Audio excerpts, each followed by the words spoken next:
All right, we right back on these NBA greatest players of all time lists. If you saw the last one, you know we down to number 56. Coming in at number 56 is none other than Pistol Pete. We going back, but you gotta respect it. Pete Maravich, also known as Pistol Pete, one of the legends of the game. Even more infamous for the work he put in college, but he was no slouch as a pro as well. Only sad part about it is his career got cut short. We didn't get many years of Pistol Pete, but he put in work in a Hawks uniform and a Jazz uniform during his time. Revolutionized the game with his amazing passes, his unorthodox passes, his ability to dribble the ball. He's one of the greatest ball handlers of all time and one of the greatest passers from a skill perspective in terms of how difficult and pinpoint accuracy the passes he could make. Pistol Pete was just phenomenal. An excellent shooter from all three levels. Pistol Pete could do everything out there from the offensive side of things, to the tune of being a scoring champion in the league one year. 5-time All-Star, 4-time All-Pro.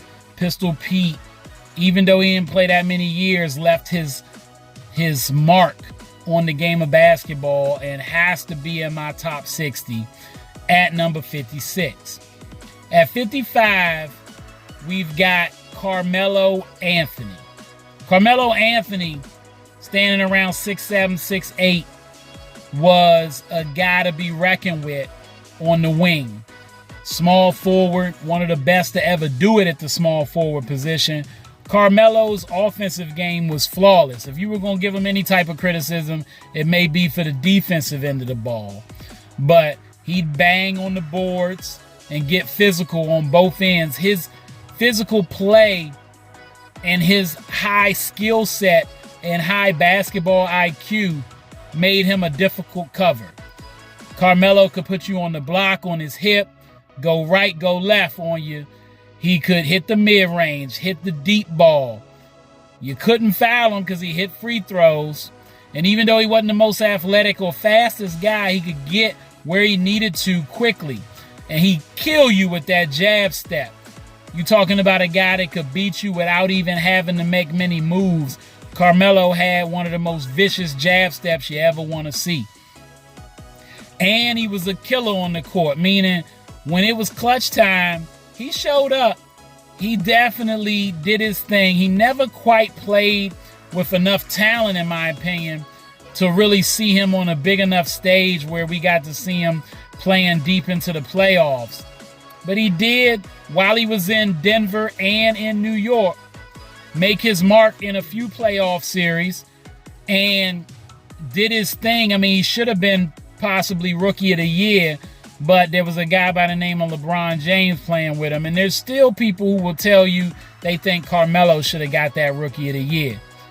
So Carmelo, one of my favorite players to watch during the time when he was playing, just because of how skilled he was. Reminded me of a even better version of Paul Pierce in a lot of respects. And that's the best comparison I can give. And Paul was already on this list, already talked about him. Carmelo was a 10-time All-Star and a 6-time All-Pro, as well as a scoring champion. Now at number 54, we're going with another guy from back in the day for some of y'all, but you know I'm a historian if you watch any of my videos, especially my countdown videos. And that name that we're ready to get to is Bill Walton. Another guy who didn't play that long in the league. Due to injury, Bill Walton's career really got cut short, and he still made the most of it. A lot of people may know Bill Walton as the sixth man for the Boston Celtics on one of the greatest teams in the history of the sport of basketball, the '86 Celtics. Bill Walton was a really complimentary piece that helped them be as dominant as they were on that Celtics team. But that's not the Bill Walton I'm talking about. Bill Walton truly made his name as one of the greatest college players of all time, and it carried right into the pros.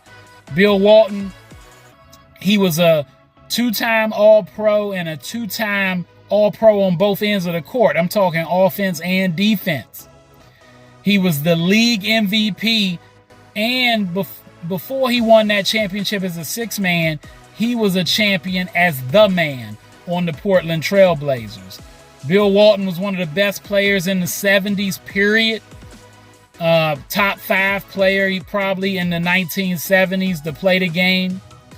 His basketball IQ was immense, and you could tell that from just listening to him talk basketball when he became a commentator. But if you listen to people who played around him, his coaches and players, his IQ was one of his best attributes. Bill Walton could get you buckets, even though he wasn't a big-time scorer, and he could lock down on D as well as make plays for his teammates with his ability to pass the ball. So Bill Walton deserves a lot of respect. He's my number 54 on this list, and we'll get to the rest of the list next time. Stay tuned. All right, that's all the time I got. Y'all know what it is, and you know who you're looking for. JHEATsportsmedia. Remember to like, subscribe, or get at me in the comments. Y'all know where to find me. I'm on YouTube, Instagram, X, and TikTok.